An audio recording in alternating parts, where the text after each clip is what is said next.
பேச வேண்டிய இடத்துல நீங்க பேசணும்னு சொல்றீங்க மேம். ஆனா சில சிச்சுவேஷன்ல என்னால அது பேச முடியல மேம். இருந்தாலும் எனக்கு தெரியுது இந்த இடத்துல நம்ம பேசியிருந்தா நம்மளுக்கு அது நடந்திருக்காது அப்படின்னு தெரியுது மேம். இருந்தாலும் அது வந்து எனக்கு பயமாவே இருக்கு மேம். ஏன்னு அதுக்கு ஏதோ வழி இருக்கா மேம்? அப்பா சொல்றது எனக்கு உடன்பாடு இல்லை, ஆனா அப்பா மேல எனக்கு மரியாதை இருக்கு.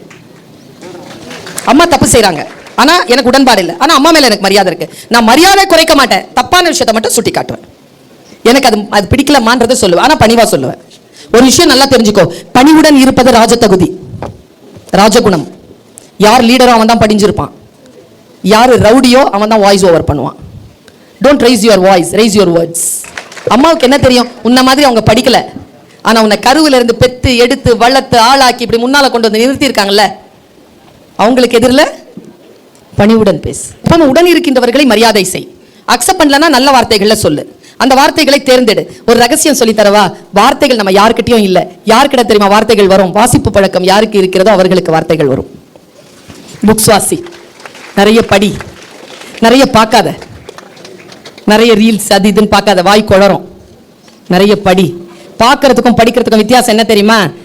பார்த்துட்டேன்னா சிந்திக்கவே முடியாது, பார்த்துக்கிட்டே இருப்ப. படிச்சனா கற்பனை வரும்.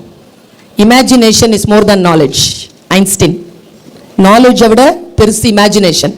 இமேஜினேஷன் நிறைய இருந்ததுன்னா சொற்கள் நிறைய வரும். சொற்கள் நிறைய வந்ததுன்னா யார்கிட்ட எப்படி பேசணும் எப்படி பேசக்கூடாதுன்னு தெரிஞ்சு போயிடும்.